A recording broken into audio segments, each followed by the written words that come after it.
Spiritual experiences. Are they real? And what's the difference between a spiritual experience and the spiritual awakening that every recovered addict experiences? We're going to be talking about this and a lot more on today's episode of the Recovered on Purpose show. Thanks for being here and enjoy this episode. The black represents the darkness from which we came. The white represents the light in which we now live. And the red represents the passion it takes to live recovered on purpose.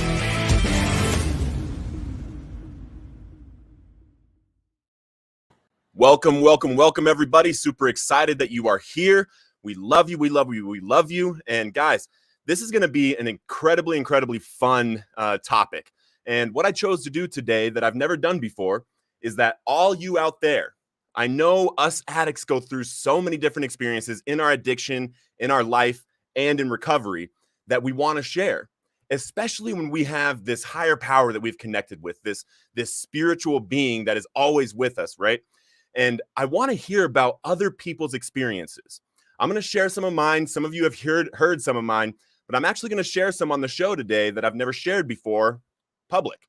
So what we're going to do is we're going to get into some storytelling. I want to hear from you guys, where you guys are coming in from. Hello from Missouri. Hello from Arkansas. Good to see you, Jennifer. Good to see you, Sarah. Love you guys so much. And guys, while we're talking, okay, I want you to think about spiritual experiences that you've had in your life. If something pops up, if you've had something similar to one of the experiences that we're sharing, I want you to comment and say, hey, I want to come on. I have a story that I want to share. Because today what we're going to do is we're going to bring some of you onto the show that are willing to hop in and share your story with people. So, guys, I am going to invite in my buddy Tim Lodgen. He is, you guys have seen him before. You see him all over Instagram, and he is just a powerhouse with God and recovery. So, guys, coming in from Missouri, we got neighbors. Jennifer, I'm new. What does that mean? What does I'm new mean? New to Recovered on Purpose, new to recovery. Love to hear from you. Hello, Bray from Cali.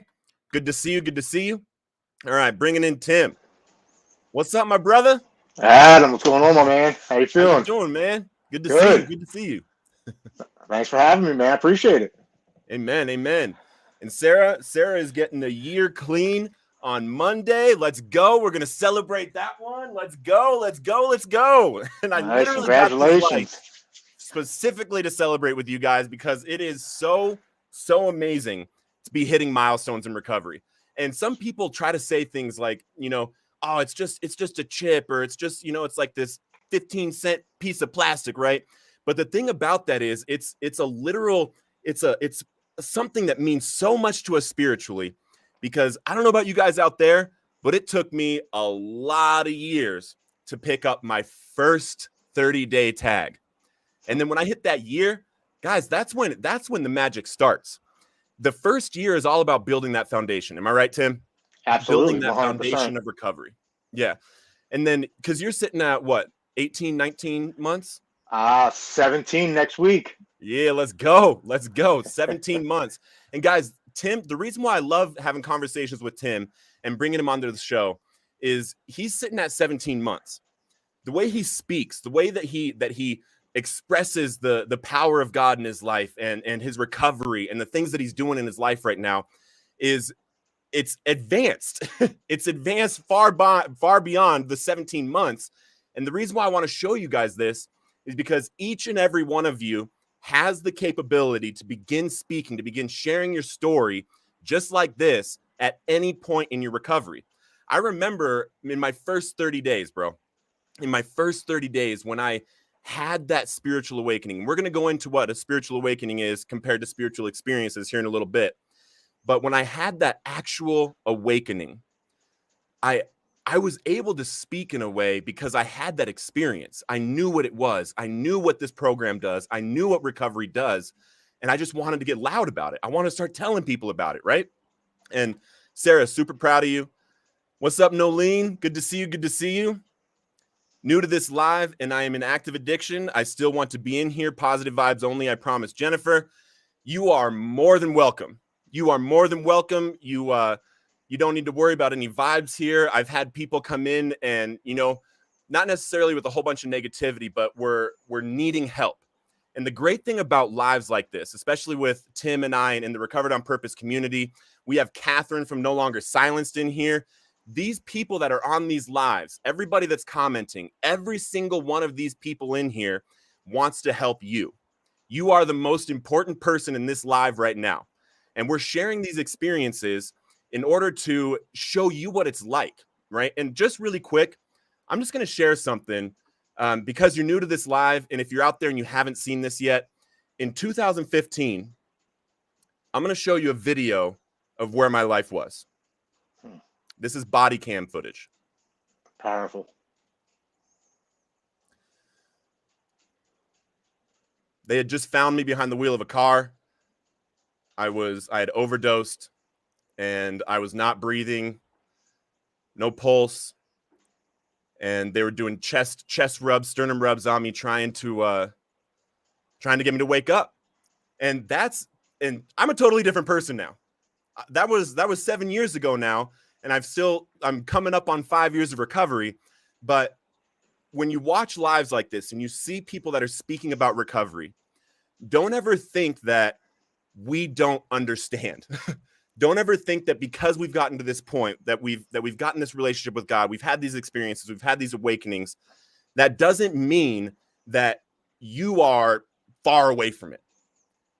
In my first 30 days of recovery, I was a different person. And it was completely correlated to the work that I put into my recovery program. Tim, have you had that experience where like the work that you put in is actually what you get out in your recovery? Absolutely. And first thing I want to say to Jennifer is there's a reason she's on this live right now. Something told her to join this live, and hopefully she gets something that helps her in her recovery today. Amen. It doesn't matter if she's in active addiction.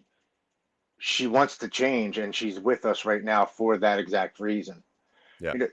My first 30 days I was in rehab for my first 30 days. So much changed for me in that 30 days that I no longer believed in coincidences. It happened to me for a reason.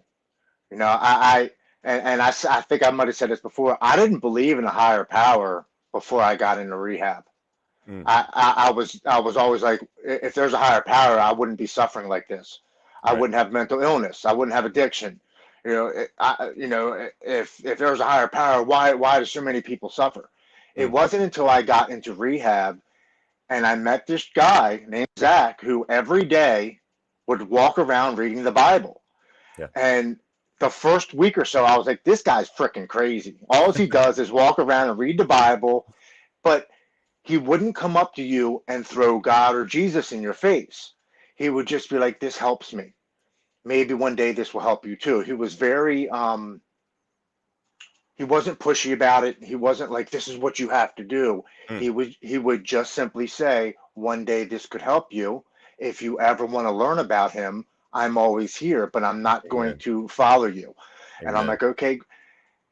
About 10 days into my recovery at the place, he simply said, hey, Tim, every morning at 8 o'clock, I do a morning meeting before the actual meetings that the recovery center started. He said, I read a verse from the Bible, I read a daily reflections, and I read a word for the day. Would you be interested in coming to the meeting? Yeah. And I'm 10 days in recovery and I'm full in. I'm like, whatever I can do, I'm trying. I was like, man, I will be there at 8. I'll be there at 8 o'clock tomorrow morning. Yeah. And I showed up and he said, I have to tell you, you're the first person that told me that they were going to show up and actually showed up. He said, that means a lot to me. He read the daily reflections. He read something out of the Bible. And then he read the word for the day. And believe it or not, the word for the day was hope. And after he was done, I was like, wow, this really has helped me today. This has really affected me. I'll be back tomorrow. And the next day, and the next day, and the next day. And before I knew it, I didn't miss any of his morning meetings. I was there every single morning. I listened to the words every single day. And, one of the mornings it was pouring down raining, pouring down, and we were going to cancel the meeting. And we were like, what are we going to do? It's pouring. We can't stand outside and listen to the meeting. And he simply said, if we're meant to have this meeting this morning, please just give us 15 minutes of sunshine. And I am not kidding. Within 45 seconds, the rain completely stopped. Sun came out. We were able to read the passage, the daily reflections, and the word for the day. As soon as we were done reading it, it started pouring down raining again. And he just walked over and he simply said, God is good. And I was like, there's no way that just happened. There's absolutely no way that just happened. But it did. And I started to believe in something higher than myself. It dawned on me that what had happened to me wasn't happening to me, it was happening for me. And there was a reason I was in that rehab at that specific time with this same gentleman. So I could learn more about what else is out there. I didn't have faith, and without faith, you're completely, truly lost. You have to believe in something other than yourself. It doesn't specifically have to be Jesus. It could be Buddha, Allah, whatever your higher power is that you look up to and helps you to get through the times in which you're going through, then that's what you have to believe in. You have to believe in something. It has changed my life. Too many things have happened to me to chalk it up as coincidence over this almost 17 months of sobriety. Too many. It is as if I had to experience that 27 years of despair and hell on earth to finally be able to live this grateful, meaningful, blessed life that I have. Every day, something positive comes my way. I'm not going to say that every single day is sunshines and rainbows, because that would be a lie. Every day, things happen in life, but it is how you deal with it that makes the difference.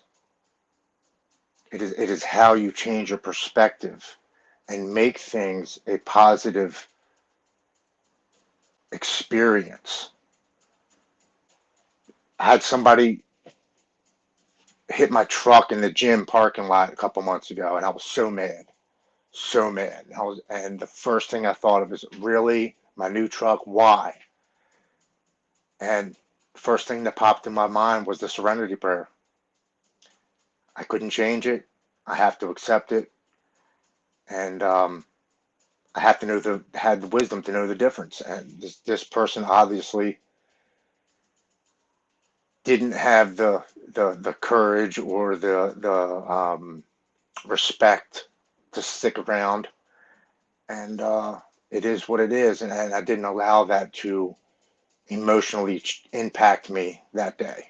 It did for about a minute, and then I went back and I resourced my tools that I've learned in recovery and sobriety, and that allowed me to help me to get through that small little thing that happens to a lot of people. It wasn't focused on me.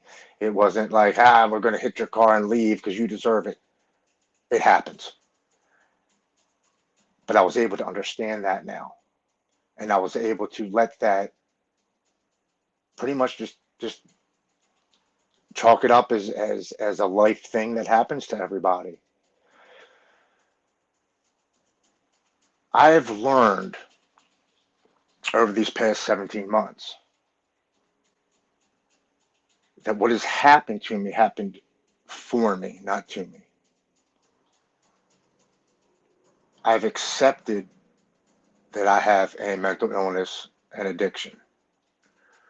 I was so ashamed of that for so long. I wanted no one to know about it. I kept it from everybody, so I thought, because it was obvious to everyone around me that I had an addiction problem.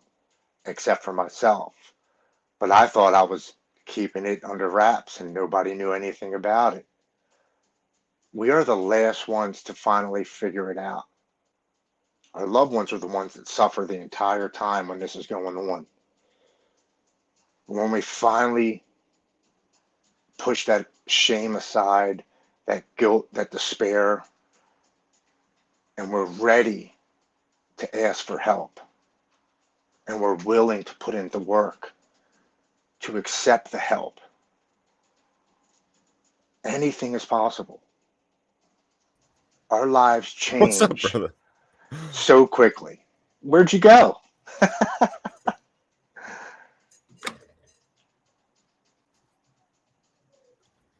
You hear me? Can you You hear me? good? Yeah. Yeah. All right. I was still going. It said live and it kept going. Bro, that was crazy. The whole block just went off.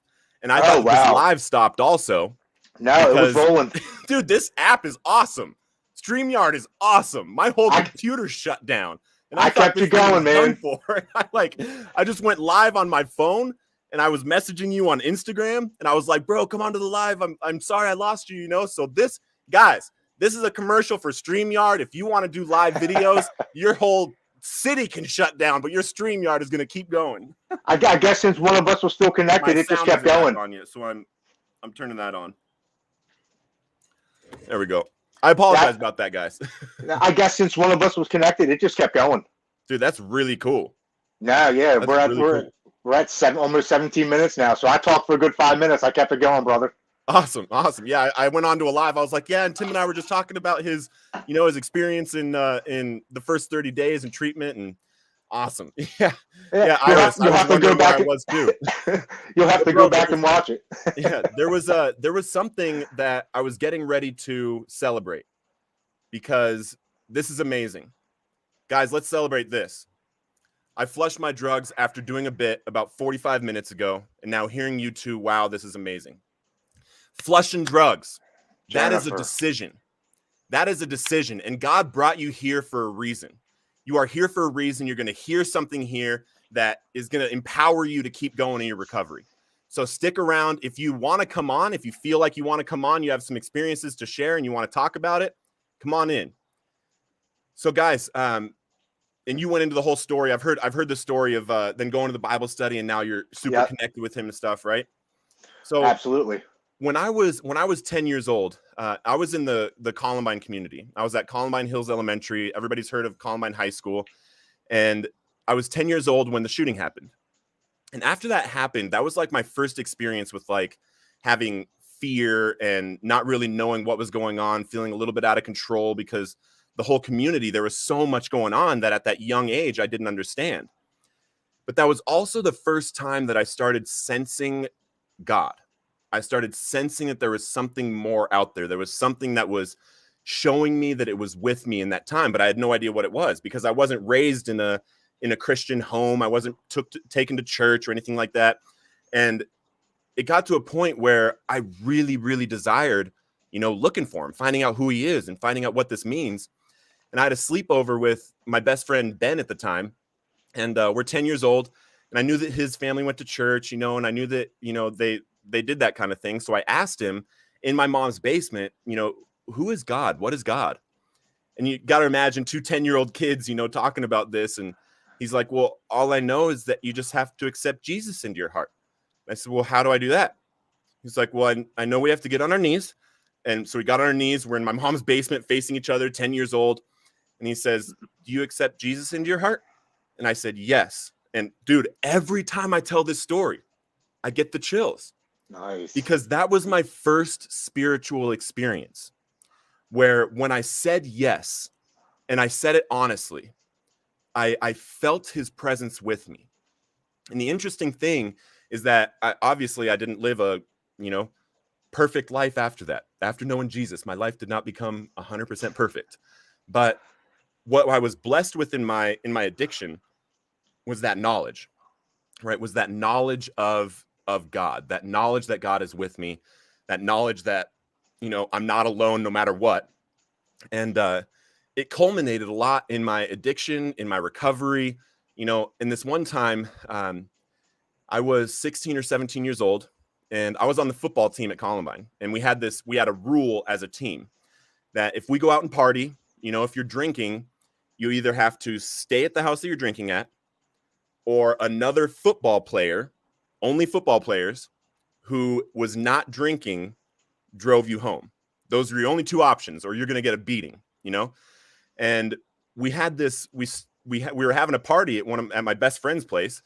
And before the party, we went over there. There was 5 of us there. I'm not going to name the names, but we were there and we were setting up the beer pong tables and the kegs and everything. And, we were setting up for a rager. We were going to have a big party. And after the beer pong tables were set up, I played a couple games and I won. And and then I sat down next to my friend, and I will name him because he loves being in the story because it's 100% true. And his name's Ty. He was a senior. I was a junior. He was like 6'2", 6'3", 270, 280 pounds, and he ran like a 4.40. He was a D end. And he was my driver that night. Like, we went there knowing that he was going to drive and we're going to party, but I'm going to drink and that kind of stuff. And after I played those 2 games, I sat down next to him and I'm talking in front of me. And then he says, "Hey bro, we're going to stay here, right?" And this is before the party starts. And he's like, "Hey, we're going to stay here, right?" I was like, "Yeah, for sure." And he's like, "So can I start drinking?" I was like, "Yeah, let me grab you a beer." So I go over to the keg, I fill up our solos and sit back down next to him and I hand it to him.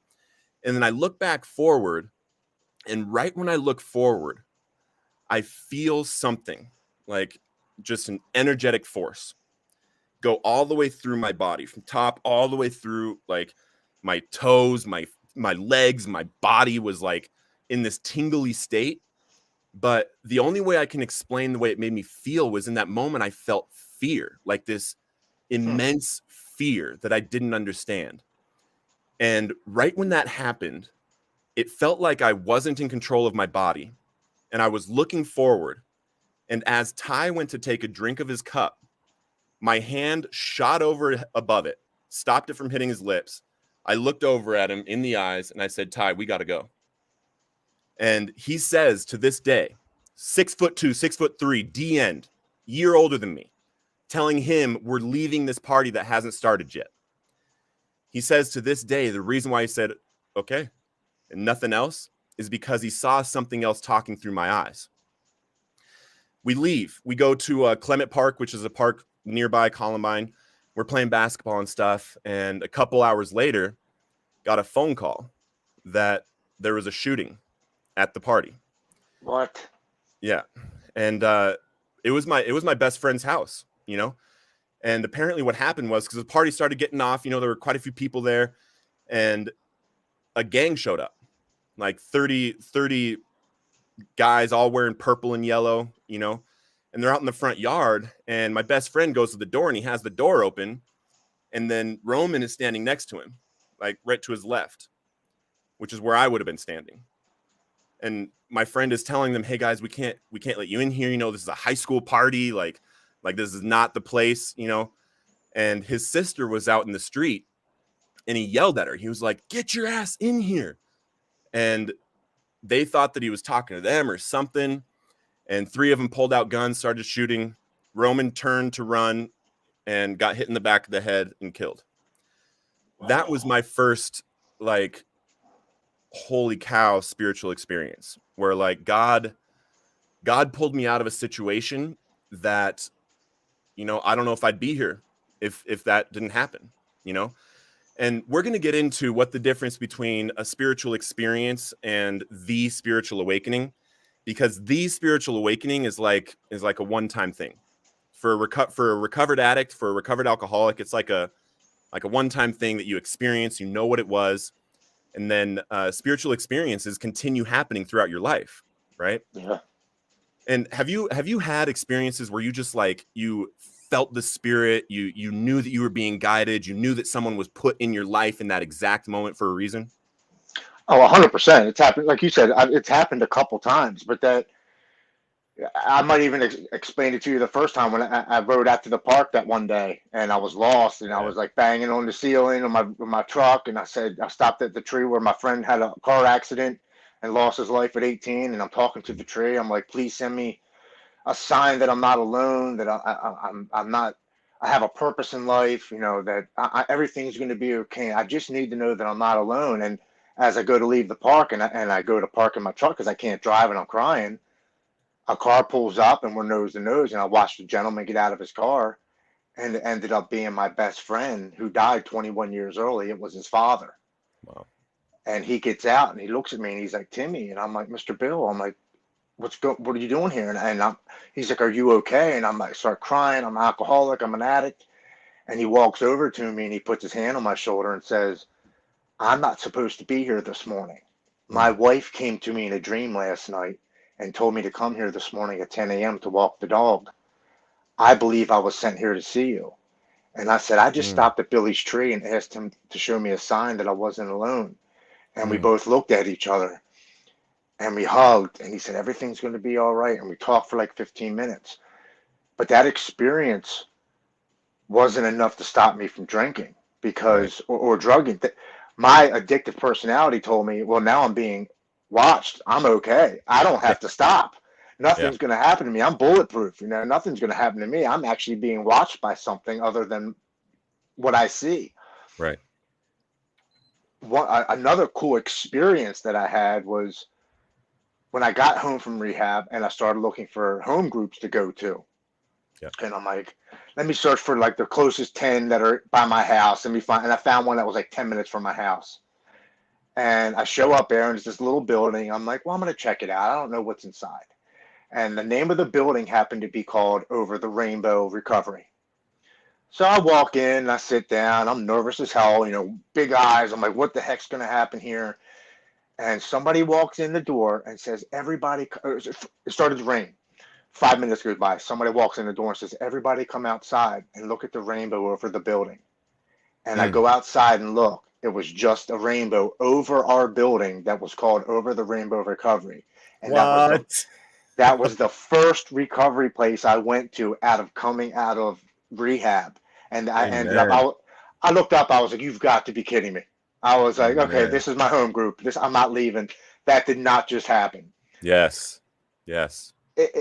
Amazing things happen like that all the time. I'm gonna say all the time. I'm gonna say once every couple months, something like that would happen. Yeah. But the actual spiritual awakening I had was a one-time thing, Yeah. and And I we're going to get into truly, that. We're going to get yeah, into that. that's what changed me. Yeah. And spiritual experiences, I want to keep talking about some of these because I've also had some that, certain types of addicts just know what I'm talking about. You just know what I'm talking about. When you see the dark side, you see the dark spirits, you actually witness these things in the world because you're so deep in your addiction, you're so sick, you're using drugs that, are not good for you, and you are just surrounded by evil. And I've had experiences. I remember one time I was in a trap house, and because I was homeless at the time, and we all had this, we all stayed in this house that didn't have electricity or running water or anything. And I went to the bathroom and there was no light or anything. And I closed the door, but there was light coming from underneath the door because it was daytime. So there was a little bit of light creeping in from underneath the door. And when I looked in the mirror,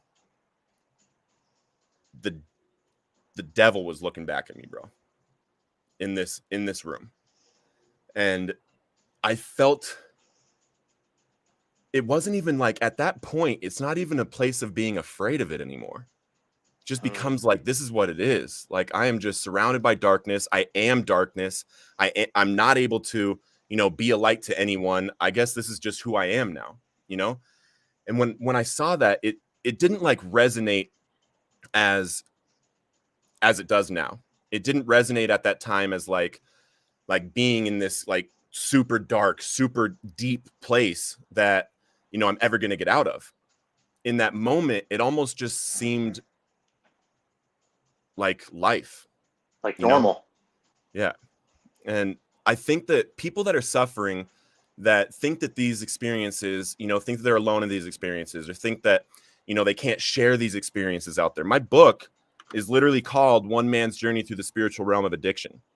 Every story I tell in there are of spiritual experiences that I actually witnessed, that I actually experienced, that I saw from my perspective exactly what happened, and I didn't hold anything back.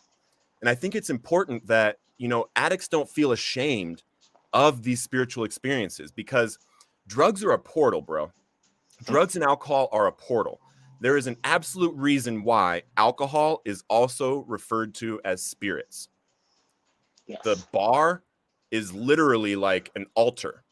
You are going up to a bar that's like an altar, giving an offering to receive spirits, bro. If that's not saying something, I don't know what is, And this is not something that we have to hide from. And addicts and alcoholics, we just have been to those portals. We've been to those deep, dark places. We've experienced these things that a lot of the world doesn't understand. They didn't have to go through those things. They didn't have to, latch onto a relationship with God in order to save their life, And I think it's important that we continue to talk about these things. And guys, just because I just brought that book up really quick, I have a quick 30-second break for you, and then we'll be right back. Hey, you. Did you know that I wrote a book? It's called From Chains to Saved, One Man's Journey Through the Spiritual Realm of Addiction. It's a collection of 21 short stories of spiritual experiences I went through before, during, and after addiction. In my recovery since I published it in 2019, I've been able to share it with thousands of people around the world, and it became a #1 bestseller. And now, I'm able to give it away for free to everyone that follows this page. Go to FromChainsToSave.com after the show to pick up your free digital and audio copy. Enjoy the show, and I'll see you after. Love you. Yeah, man. And that's just something I love doing. I love giving these stories away. I love the feeling of someone reading my story, or hearing my story, or hearing anybody's story, and what it does for them. I just think that the stories of addicts are so incredibly powerful. But here, let's take about 10, 15 more minutes with spiritual experiences that brought us into recovery. Because we've talked a little bit about like before addiction. We've talked a little bit about, during addiction, like that darkness. I don't like to go into too many of the dark experiences. I like to just be very vague with it, because I don't want to give any kind of honor or any kind of, lifting up those kinds of experiences, because they're not good. But what started happening around, 3 months from when I actually got clean and sober, the darkness was all around, but then other things started lining up. Like other little things just started coming into my life, right? Other little like connections with people, or little directions to go here, or directions to go here. And I had this experience where I was driving in a car that wasn't stolen, but I did have to start it with a screwdriver that this girl let me borrow. And I was driving. It was probably like 5 o'clock in the morning. I'd been up all night, and I had some dope and some syringes and stuff in the car. I'm on felony probation with a 5-year DOC suspended sentence. And, I have no idea what I'm going to do with my life. I have no idea I don't think I'm going to make it. I don't care about my life anymore. And I'm coming up this little hill, and I'm coming up to a red light. And I remember because the sunrise was happening right in front of me, and it was like just starting to creep over. And I stop at this red light, and then my car dies. And right when it dies, a cop pulls up right next to me. Just him and me. And I look in my mirrors. I'm like, holy cow, is it just me and this cop? Did my car just die? And do I have dope in my car? And I'm like looking around. And then I was like, okay, what am I going to do? I tried to start it. Wouldn't work. Set the screwdriver on my lap. I opened the door because I was going to push it myself or something. And when I opened the door, the screwdriver fell out on the ground in front of the cop. And I just sat back, closed the door, and I looked up. I was like, all right. I was like, if this is it, have him take me. Finally time, And then right when I said that, right when I looked up and said, okay, and I released, I'm okay with going to prison, I heard a man say, yo, put it in neutral. And I look in my rearview mirror, and I just looked there, and there was no one else there. And I look in my rearview mirror, and there was a guy against my bumper, already starting to push it. And the cop just drove off. Never talked to him. Wow. I believe that was God showing me, like, dude, you are on your last leg and you got to get this shit together, bro. Like, you got to get this together. I'm still with you. I still got you, but let's not go down that road. Right? Yep. No, I had an experience like that. I was coming from DC. There was a point where I've never kind of really shared it in my story, but I was a pretty big marijuana distributor out in DC for a while, and I would go down there and we would do pop-up shows, and there'd be a lot of us, and I'd have a lot of stuff in my trunk. Yeah. And I'm leaving DC and I'm coming home, and I'd stop and got a six-pack in DC because I'm figuring I can drink. I got an hour drive home. I can finish all six of these before I get home. You know, that was shorten my ride for me. And I'm driving. I'm doing like 85 with like 3 pounds of weed in my trunk, and I'm just sipping. I'm drinking like it's a freaking soda. Drinking. I'm going 85, going in and out and stuff. And I put my blinker on to get off of my exit. I'm literally getting off the exit of my house. And as I slow down to put my exit up, Maryland State Trooper comes barreling up to the left of me. And I look over at him. He looks over at me, and he's like, I'm like, okay. As I have my beer in my right hand, I'm like, okay. I just get off the exit like that. He didn't follow me or anything. And I get that hot, like, oh my God, feeling in my chest. Like, man, if you would have pulled me over just then, I have 4 empty beer bottles in my passenger seat. I got one open in my thing, and I have like 3 pounds of marijuana in my trunk. And I go to my house. Yep. Bye. I go to my house. I pull in the driveway, and I'm like, thank God. Oh my God. But it was one of those, thank God I didn't get in trouble. It wasn't a meaningful thank God. It was just like thanks for getting me out. Prayer. Yeah, absolutely. Yeah. Absolutely. Yeah. Yep. And yeah, Jennifer's getting a lot from this. She says she loves hearing both of us. And basically she's in this experience right now. You know, she's feeling a lot of this stuff. She's experiencing a lot of this stuff. And man, that's what's beautiful about recovery, right? Because we're about to get into the experiences that happened that got us into recovery. So I was completely broken. I was homeless, 86 from the homeless shelter, all that. I was trying everything to stop using. And I was having these dark spiritual experiences. And then on November 7th of 2017, I'm sitting in that same car that I had to start with a screwdriver. It was before this Bible study. And I just was sitting there, and I had this realization that I have tried everything to stop using. I have tried meetings. I've tried probation. I've tried getting in trouble. I've tried church and Bible study and everything. And I can't stop. And I'm sick of wasting my time and everybody else's time that's trying to help me. So I sat back in that seat and I told God, I'm not going. I'm not going to this Bible study. I'm not going to church. I'm not going to these meetings. I'm done. Just please let me die. It's time. And when I said that, I was so honest. Like, I didn't want this life anymore. I didn't want to continue living the way that I was living. And I didn't see any other way out. So I meant it. And then I just heard him whisper to me in my heart. And he said, it's time, go. And at first I got really angry. I got mad because what's different about this time than all the other times, just like Jennifer was talking about when I've dumped dope in the toilet saying I'm never going to use again. And if you would have strapped a lie detector test to me at that moment, it would have said that I was telling the truth, that I'm never going to use again, period. And then I wake up in the morning and I go pawn my stuff. What is that? So I get angry and I start hitting the roof of the car and I'm yelling at God. I'm like, what's different about this time? God, please just let me die. Please just let me die. And I'm crying and I'm bawling. I'm hitting the steering wheel. And I get all this out, because I have a lot to say to him. I have a lot to say to him because I am upset. I am so sick. I'm 148 pounds at the time.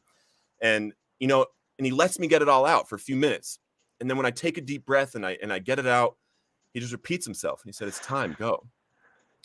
And I didn't get this, like, one of those tingly feelings that I was talking about earlier, that one of those experiences where, like, Holy Spirit came over me and I got this power and I was like, yeah, it's done. That wasn't what happened in that moment. What happened in that moment was that I got a sense of willingness that I had never had before. A sense of willingness that whatever God puts in front of me right now to do, I'm going to do. It's no longer about me trying to make this plan and I'm going to go to 2 meetings a day and I'm going to choke the heck out of them and get everything I possibly can because that's what you have to do to get sober. No, what I had to do was allow his plan to come into my life. So I became willing in that moment. Went to the Bible study, busted in 12 minutes late. I busted doors open. I drop on my knees there in the middle of prayer. I interrupt him and I'm just like, guys, please help me. I can't stop. And he calms me down and we get through Bible study and everything. And then they pray for me at the end. And when they prayed for me, like Carmen, who's an elder, he put his hand on my shoulder and he looked me in the eyes and he prayed in a way that nobody had ever prayed for me before. And he started casting spirits out of me. Started saying, spirit of addiction, in Jesus' name, leave now. Spirit of anxiety, in Jesus' name, leave now. And he's speaking directly to, and while he's looking me in the eyes, it's as if he can see these different things as he's doing this. And the reason why I know that this is real, and I know that this was actually happening, was that as he was doing it, I was feeling weight coming off of me. I was feeling like my shoulder getting like, less tight, my neck getting less tight, my chest getting less tight. And then, because I have this on my hand and I've done a whole bunch of different spiritual practices and stuff in my life. And he starts speaking to the spirit of a cult. And I haven't really shared about this part, live yet. I usually leave it right there. Like he was just praying spirits out of me and I felt weight leaving me. But when he started talking to the spirit of a cult in that Bible study room, it manifested inside of my body. And what I remember is that he was praying. And then as soon as he said something about the spirit of a cult, I looked down away from his eyes and I said something, and I don't remember what I said, but it made him, Brendan and George like giggle. And then I was looking back up, and as I looked back up, I could feel that my face was in a growling like motion. It was like, "Rrr." And then he just like grabbed back onto my shoulder and started yelling at it and yelling at it and yelling at it and yelling at it. And it sounds crazy because it kind of is, but those men that were in there were all completely stone cold sober. I was on like 12, 14, 16 days or hours, sober. So I was not in a sober state of mind, but this is their account also. And while he's doing that and I'm feeling these things come out of me, I don't realize what is actually happening for my life in that moment. So I make 5 days clean and sober from that point. And I'm like, in 5 days to someone like us, someone that can't go 1 day without drugs or alcohol is a miracle. Brendan comes and picks me up. We go to IHOP, International House of Pancakes, and he's buying me breakfast and like doing all these things for me in my addiction, just helping me, just loving me, right? And I'm talking to him. We're all excited, and I've got 5 days, and then I get a text message on my phone. It's from my dope dealer, and I open it up, and he's like, "Hey, bro, I just got some new stuff. It's fire. I'll give you a free 20 to try out." And right when I read that, I felt the same kind of thing that happened at that party in high school. Something that just went through my head all the way through my body. My toes were tingling, my fingers were tingling, but I didn't get that same sense of fear. It was as if a spirit just like that took over my body. I lost my peripheral vision, and then my thumbs just started texting back. And it was in like King James. It was like, "Ye shall not text me again. Thou hast texted me for the last time." It was going crazy. And then I was like, what the heck? At the end, I read it. I was like, what the heck? And I showed it to Brendan. I was like, dude, that wasn't me. I was like, that was not me. And you have to imagine like someone that's been sober for years being told by someone that has 5 days, like, dude, I didn't write that text message. Like he's like, okay.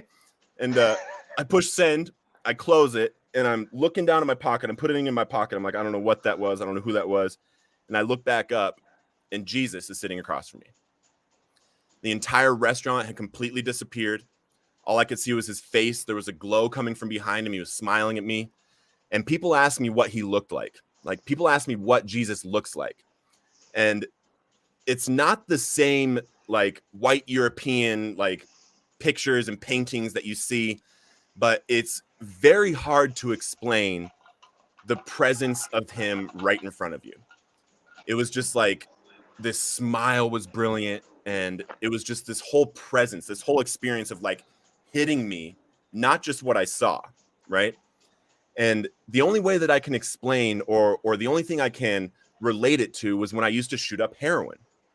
As if every negative thought, every negative feeling, all the worries and all the anxieties, everything that was going on that I hated about myself, it just went away with one warm rush through my body. But the difference between when I met Jesus to when that would happen with heroin is that when I met Jesus and all those things, all those negative things just flew out of me, I was immediately and instantly filled with everything positive you could possibly imagine. And an unexplainable and immense amount of peace that I had never experienced. I had a sense of value that I had never experienced. I had a sense of love, a sense of purpose. And the best way that I can describe it is I felt like everything was going to be okay for the first time since I was 10 years old. And I started getting that fear of the world. So, but here's the thing.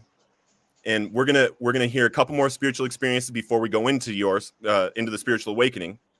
But that experience was not enough to wipe away the withdrawals and the cravings that I was having for drugs and alcohol. The obsession, the withdrawals, and the cravings continued after that experience. And that's why a spiritual experience and a spiritual awakening are two different things. So, and we're going to get into that, and I'm going to say how I got my spiritual awakening. But what process were you in, like, after you got out of treatment, and what kind of spiritual experiences were happening for you, and like, how did you start to seek that spiritual awakening? Well, when you lost power for a minute, I actually explained one of the experiences that I had in rehab, and it was going to the morning meeting. And one morning, it was we were in Florida. It was one of those morning showers that like just came out of nowhere, and it was thundering and lightning. And the gentleman Zach who run the meeting was like, "Man, I don't know if we can have this. You know, it's raining outside. We usually have it over by the pavilion, and it's pouring down raining."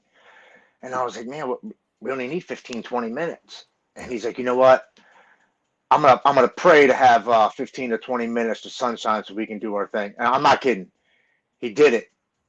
I guess he prayed for just give us 15, 20 minutes to do our Bible study.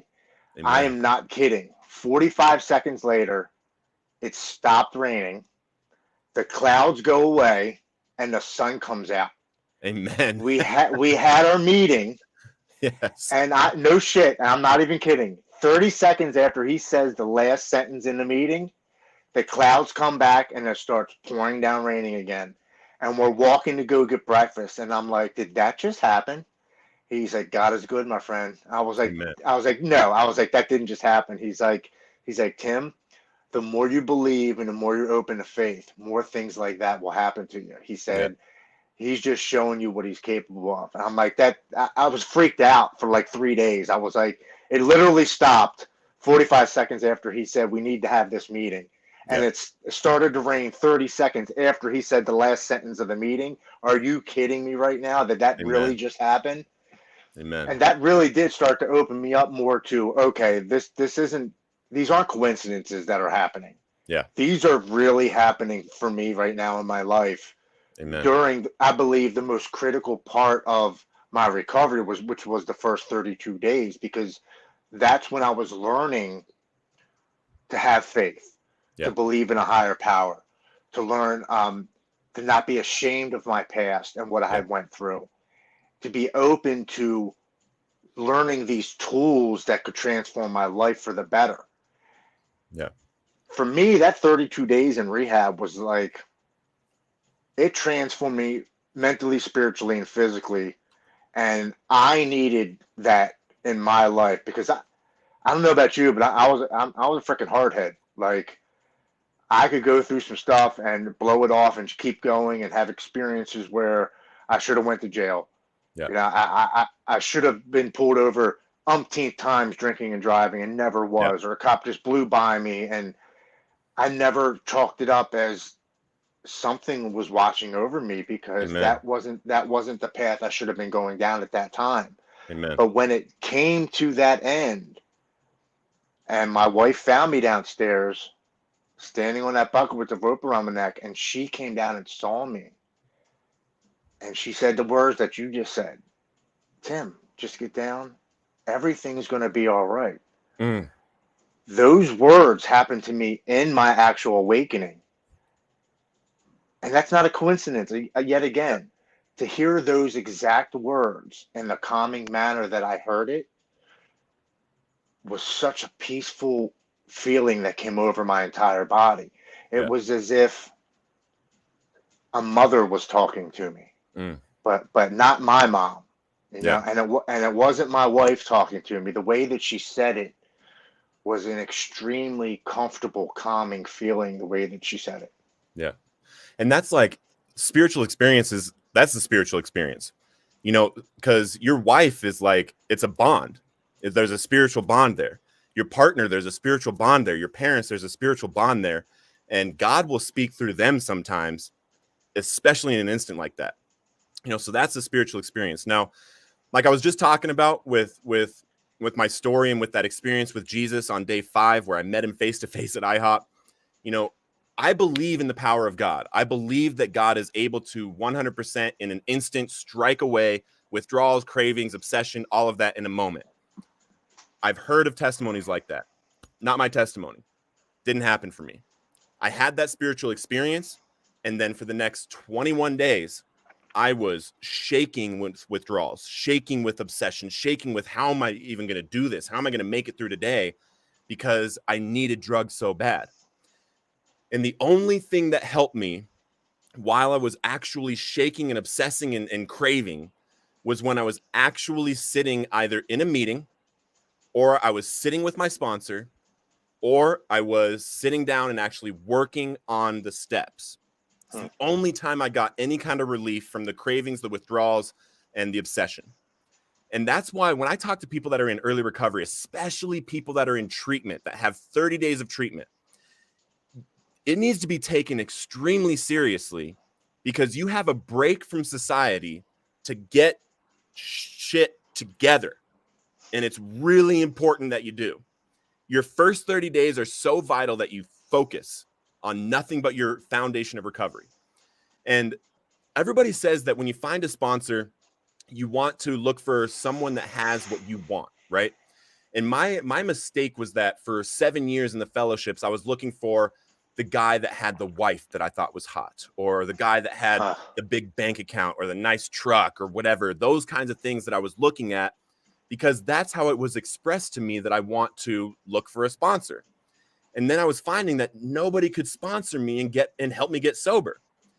And then the person who actually ended up sponsoring me was a man that had never tried drugs before. He had only drank. He had just under 2 years sober at the time of sponsoring me. And he had never sponsored anybody before. And he was a gay man. So how is it that this person that I basically have very little in common with, outside of a very specific disease that we both have, right? And a very specific solution that we both want to work on. How is it that it works then? There's something about the actual work that works. What he had that no one else had that had sponsored me before was love, care, and the willingness to give me time. He picked me up every morning at 6:30 a.m. from the sober living house that I was living in. And we would go to the movie theater that he managed. We would go in the basement, make a pot of coffee, and we would read the big book together. And we would do what it said. That's it. We didn't add anything to it. We didn't do anything spectacular or special. Just when it said to do something, I did it, and we did it together. And I was working hard. Every single day I was writing something down. Every single day I was writing and working, trying to get all of this stuff out, because it was the only time I was getting relief too. And then on day 25, I did my first ever 5th step. And for anyone that doesn't know the steps yet, the 5th step is where you admit it to God, to yourself, and to another human being, the exact nature of your wrongs. So basically in the 4th step, you write out your life story, not your life story, but you like write out resentments and sex inventory, and basically just find the way that you what makes you tick, what makes your mind tick the way that it does, basically looking for your character, right?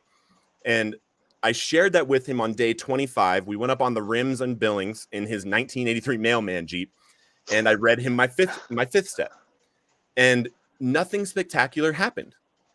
I was expecting, the clouds to open up in part and a light to shine down on me and a dove to come out of his glove box and go up into the heavens, but nothing happened in that moment. I was like, okay, but what did happen was after I shared with him a bunch of stuff that I'd never shared with anybody, and I felt like it was stuff I could absolutely be ashamed about, I looked over at him and I said, what do you think of me now? And I actually meant it, like, oh my gosh, like this person just heard everything. And he looked at me and he said, and he almost started tearing up. He was like, I think you're incredible. I think you're amazing. I think that you are powerful and you just have an amazing heart. And I'm honored to be part of this. That's it. There was no judgment for the things that I had done that I had never told anybody about. That just has never, ever been a thing. And so that happened. That was, I would say that's a spiritual experience.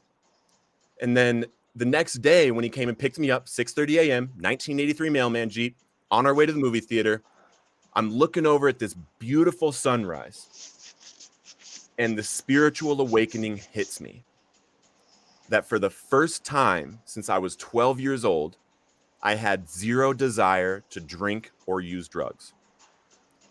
The difference between a spiritual experience and a spiritual awakening is an experience is something that you experience. You can see it, you can talk about it, you can explain it to people through story, and you can say exactly what happened, an experience. An awakening, it happens differently for each one of us, but it happens for each one of us at some point during the work of our program. For me, the day before, I was still craving, obsessing, withdrawing, wondering, when I was going to use again, if I'm ever going to make it, how long it's going to be till I use again. Since I was 12 years old, every single day was about what drug am I going to use? How am I going to get it? And, is it going to be good? And then this day, my mind was going here one day. And then the next day, my mind was going here. It no longer wanted drugs or alcohol. That's what a spiritual awakening is. And guys, Jennifer especially, that is a promise of working a legitimate program of recovery. It is a promise. It happens 100% of the time for people that do the program, that sit down and they work their program. And there's all kinds of different programs. There's all kinds of different 12-step programs, there's treatment programs, there's therapy programs. But when you actually pick the program that's going to work for you and you do it with everything that you have inside of you, at one point during it, you have that spiritual awakening, that moment of clarity that everything is now going to change. And then I just knew, bro, day 26, I was like, woo, the world is my oyster. Let's go. So day 30, I still have the journal from this day, bro, because I was journaling this whole time. And it was December 5th, 2017. And at the time, I'm like writing, 3 things I'm grateful for, 3 amazing things that could happen today, and then my thoughts. And this day, I'm like, one of the amazing things, I was like, God, it would be amazing if I didn't smoke a cigarette today. And I was able to never smoke a cigarette again, so I could show people out there that it is possible to never have to drink, use drugs, or smoke cigarettes ever again if they don't want to. I haven't had a drag of a cigarette since day 30 clean and sober. Nice. 7 days later, after quitting a pack-a-day smoking habit, I decided to hop on a treadmill and see what we could do. And I ran a mile in 7 minutes and 18 seconds. That's impressive. And the reason, and I actually broke the 6-minute mile during shutdown. Nice. Here's the thing. The reason why I share this is not to show what I'm capable of. It's to show what God is capable of. And every single person out there right now listening, with God on your side and with your faith, with your belief, and with your willingness to do the work, this is all available to you. I mean, most people don't want to run a mile. A lot of people don't want to run a mile. That might not be your thing. It was my thing. I wanted to see how fast I could run. There's all kinds of different goals or dreams or passions or purposes that we want to have in our recovery. And it's important now, you know, in early recovery, while you're building your foundation, start looking for things that you love to do. You know, start looking for hobbies, start looking for different communities, different, you know, if you like bowling, join a bowling league. You don't have to drink and do drugs anymore. You have time. Go bowl. You know, whatever it is that you've always wanted to do, just go do it. Start enjoying life. Start enjoying your recovery. And when the spiritual awakening happens as a result of doing the work of your program, do not hide it. Do not keep it to yourself, because it is not yours to have. It is yours to give away. And what was your experience with the awakening when you just like knew? So my awakening actually happened after having an experience that same day, if not two experiences that led into the awakening. And it started with when I was sleeping in my truck for 48 hours and had my phone completely off. Didn't want to, I was shut off from the world. Didn't want to talk to anybody. I didn't want to hear anybody's opinions, or I just wanted to wallow in my sorrows and drown myself in alcohol and forget about everything. Yeah. And after 48 hours, turning my phone on at 7 after 10 and at 9 after 10, 2 days after having it off, I just happened to get a phone call from my childhood friend who says, "What the F are you doing?" And I'm like, "I'm drunk, I'm cold, I'm hungry, I'm tired." And he says, "Good. I got a plane ticket ready for you tonight. You're going to go down to Banyan and get help in West Palm Beach, Florida. Just call me when you pass security, because I want to make sure you're getting on that plane." Yeah. And I hang up and I go home and start to get ready. And then my addiction takes me to the basement and tells me to end the pain. And that's where my wife finds me with a rope around my neck, standing on a bucket. And she comes down and tells me those words: "Please get down. Everything's going to be okay." As I get to the airport and I pass security, I'm nervous, man. My mind's racing. Thoughts are going a mile a minute. I have anxiety. I have panic. I'm wondering, how in the hell did I get my life this bad that I've got to go to rehab now in a whole different state? How long am I going to be away? Is this going to work? All these doubts are flooding my head. And I call my buddy. I say, "Hey, I'm past security. I got about 35 minutes for my plane to leave." And all he says is, "I'm proud of you. I love you." And he hangs up the phone. As I go to sit down in the seat, waiting for them to call my boarding pass to board the plane, as I sit down in the seat, I get this overwhelming feeling of hope that comes over my entire body. It was a warm blanket feeling that I have never felt in my entire life. Mm. All my worry went away, my doubt went away, my fear, my anxiety, my panic went away. And this calming voice, which I've never heard in my entire life, simply says, "Everything's going to be all right." Mm. And it was the way that I heard it in my voice. It didn't come from my subconscious. Yeah. It was this motherly, caring voice that I've never heard before in my life. And it was just, it was like she was calling me her son. It was like, "Everything's going to be all right."